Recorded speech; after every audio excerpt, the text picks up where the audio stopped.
christianisme, exactement comme le bouddhisme n'a pas de prêtre héréditaire alors que l'hindouisme en avait.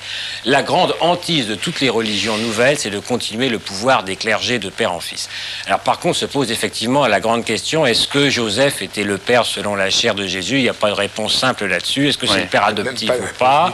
Marie, qu'est-ce qu'il en est? La seule certitude, c'est que même si Marie et Joseph n'ont jamais fait l'amour, Joseph aujourd'hui serait condamné à une peine de prison pour soustraction de mineurs à l'autorité parentale, l'article 227.8 du Code pénal. Il aurait jusqu'à 5 ans de prison. C'est interdit, car Marie avait probablement à l'époque entre 12 ans et demi et 13 ans, car à l'époque, une jeune fille était fiancée avant l'âge de ses premières règles, pour être sûr que l'enfant qu'elle est soit de l'homme connu. C'est une autre civilisation, oui.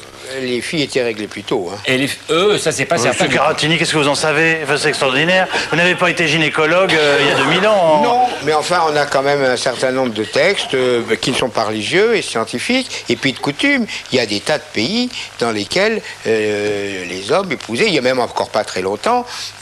Moi, ma grand-mère, elle avait 14 ans et demi quand elle s'est mariée. Bon, je vous propose